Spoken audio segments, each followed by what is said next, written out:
मधु नाम की एक लड़की थी। 14 मार्च की 19 साल की हुई और उसके बीए ग्रेजुएशन पहली सेमेस्टर में एडमिशन लिया था। मधु एक बहुत ही ज़्यादा सुंदर और सुशील लड़की थी। मधु बिना फालतू में किसी से कोई भी बातचीत नहीं किया करती थी, लेकिन बहुत सारे लड़के उसकी शराफत बहुत ज़्यादा फ़ायदा उठाते थे और उसे कॉलेज में बहुत ज़्यादा परेशान किया करता था। एक दिन की बात है, मधु कॉलेज के गेट से कॉलेज के अंदर जा रही थी कि रास्ते में उसकी सीनियर लोग मिल जाते हैं। जिसके सीनियर लोग मिलते हैं वो तुरंत ही अपने पास बुला लेते हैं, क्योंकि मधु दिखने में काफ़ी ज़्यादा चंचल और सुशील लगती थी दिखने में। जैसे ही मधु अपने सीनियर के पास जाती है तो उससे मधु अपने सीनियर से कहती है, क्या बात है बताइए। उसका सीनियर कहता है, क्या तुम्हें ABCD लिखने आती है? तभी मधु कहती है कि अगर मुझे ABCD लिखने नहीं आती तो मैं कॉलेज में कैसे पहुंच जा पाती। इतना सुनते ही सीनियर लड़के और लड़कियों को बहुत ज़्यादा गुस्सा आ जाता है। वो बुरा भला मधु को कहने लगता है। तभी मधु के क्लास का और उसी के समस्या के है एक लड़का, सेमेस्टर का ही एक लड़का मधु पर नज़र पड़ती है, जिसे वो लड़का देखता है कि जिसका नाम रमेश था। रमेश ने देखा कि उसकी क्लासमेट मधु को सीनियर लोग मिलकर उसे छेड़छाड़ तथा उसकी रैगिंग कर रहे हैं।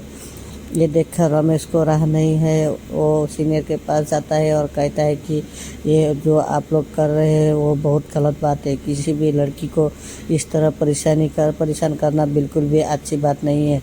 उसके बाद सीनियर लड़के तथा रमेश में काफ़ी ज़्यादा बातें हो जाती है और आखिरकार रमेश मधु को अपने साथ लेकर कॉलेज के अंदर जाता है कि आज करने के लिए। जैसे ही मधु तथा रमेश क्लास करके बाहर निकलते हैं, रमेश से मधु कहते हैं कि कॉलेज में जो लड़के मुझे परेशान कर रहे थे, मुझे उससे बचाने के लिए आपका शुक्रिया है। तभी रमेश कहता है कि ऐसा कोई बात नहीं है, तुम्हें मुझे शुक्रिया करने की कोई ज़रूरत नहीं है, क्योंकि तुम मेरी क्लासमेट हो और तुम्हारी सुरक्षा और रक्षा करना मेरा फर्ज होता है। इन सभी बातों को सुनकर मधु को रमेश पर काफ़ी ज़्यादा प्यार है, दया आने लगता है।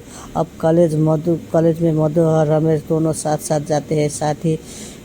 साथी से आते वक्त भी दोनों एक साथ आते हैं। रमेश को पता था कि कॉलेज में बहुत सारे लड़के होते हैं तो जूनियर लोकेशन लड़कियों की रैगिंग करते हैं। अब तो रमेश मधु को कहता है कि तुम अगर पहले आ जाओगी कॉलेज तो तुम कॉलेज अंदर मत जाना, मेरा इंतज़ार करना बाहर ही। जब मैं कॉलेज जाऊंगा तो मेरे साथ अंदर चलना, फिर उसके बाद किसी को भी कॉलेज के अंदर तुम्हारे कुछ भी कहने की हिम्मत नहीं होगी। दोनों ऐसा ही करते थे कि जो भी कॉलेज पहले आता था उन्हें इंतज़ार करना पड़ता था दूसरे के लिए। ऐसा करते करते काफ़ी ज़्यादा दिन बीत गए हैं। अब दोनों ने अपना प्रथम सेमेस्टर में प्रमोटेड होकर अब कॉलेज के तीसरे सेमेस्टर में पहुंच चुके थे। दोनों के एक दूसरे से मिलते मिलते 1 साल से ज़्यादा हो चुके थे और दोनों आपस में अपने अपने घर में भी मोबाइल से बात किया करते थे। दोनों की काफ़ी ज़्यादा मित्रता और बहुत ही ज़्यादा गहरी मित्रता कॉलेज की ही समय ही हो गई थी। अब हम दोनों मिलकर मुझको ले जाते थे क्लास करने के लिए और कॉलेज दोनों प्रतिदिन अपने के कारण दोनों क्लास में अच्छे रेपुटेशन पर पहुंच जाते थे। दोनों को एक साथ आते जाते देख क्लास की बहुत सारे लड़के लड़की दोनों के बारे में बहुत ज़्यादा गलत सलत बातें किया करते थे, लेकिन इन बातों से मधु को किसी भी प्रकार का कोई फर्क नहीं पड़ता था, क्योंकि मधु कहती थी कि हम दोनों सिर्फ एक अच्छी दोस्त है और जिसको भी जो सोचना है सोचने दीजिए। हम लोग कॉलेज में साथ आते हैं और साथ जाते हैं और साथ रहते हैं, हमेशा ऐसा ही रहेंगे। दुनिया वाले कुछ भी सोचे, मुझे कोई फ़र्क नहीं पड़ता है। जैसे ही 3 साल पुरानी वाली थी, आप सभी लोग अंतिम सेमेस्टर की पढ़ाई कर रहे थे।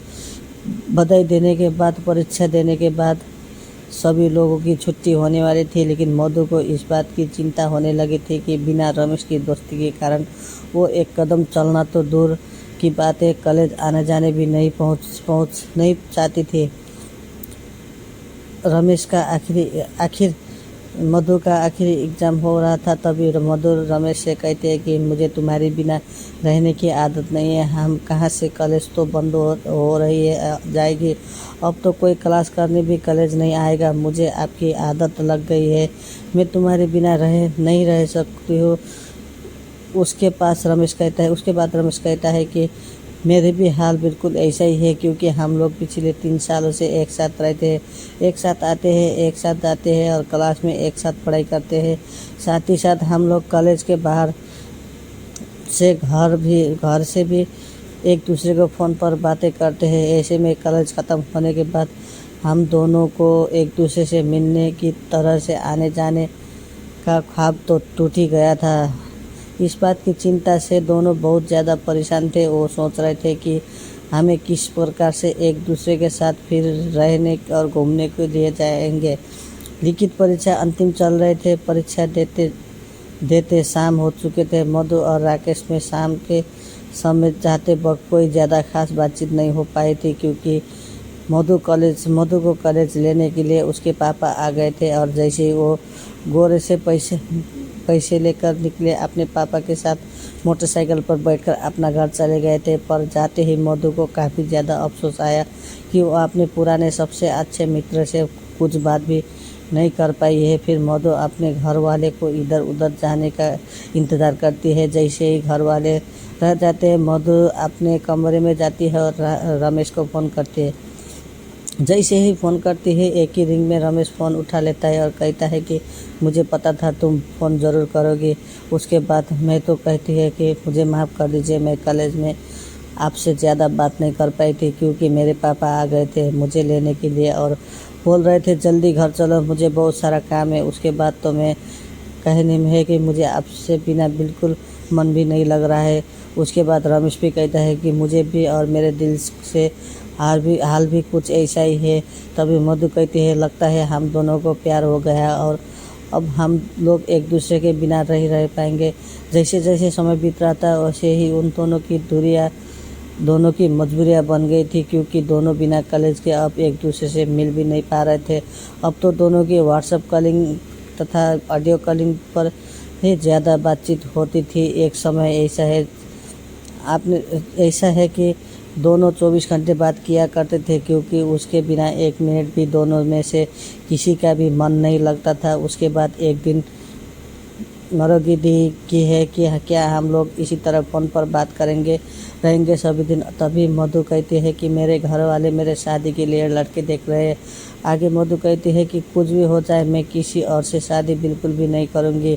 मुझे तो तुम भूल जाना पसंद हो। मैं जब भी शादी करूँगी तुमसे ही करूँगी। एक दिन मधु के माता पिता मधु को अपने पास बुलाते हैं और कहते हैं कि देखो बेटा, मैंने तुम्हारे लिए एक लड़का पसंद किया है। ये फाइल में उसकी फ़ोटो है, तुम देखकर बताओ क्या तुम्हारे लिए सही रहेगा। ये सुनते ही मधु को काफ़ी ज़्यादा गुस्सा आ जाता है और वो कहते हैं मेरे लिए एक लड़का है या किसी प्रकार का हुआ ढूंढने का कोई ज़रूरत नहीं है, क्योंकि मैं जब भी शादी करूँगी अपनी पसंद से लड़के से शादी करूँगी और अपने पसंद के लड़के को मैं बहुत पहले ही पसंद कर चुकी हूँ। मैं उसके बिना एक मिनट क्या एक सेकंड भी नहीं रह सकती हूँ। ऐसे में किसी और से शादी करने के बारे में सोच भी नहीं सकती। फिर मुझे भी माता पिता माने से रमेश की पूरी जानकारी लेते हैं और फिर उसका घर खानदान दाता रमेश को देखने के लिए अपने घर जाते हैं। दोनों परिवार में काफ़ी देर तक बातचीत होती है और अंत में दोनों को का प्यार जीत जाता है। ये दोनों के घर वाले दोनों की शादी के लिए राज़ी हो जाते हैं। हाँ, उसे दोनों मधु और रमेश बिल्कुल खुशी खुशी अपना जीवन व्यतीत कर रहे थे। Thank you.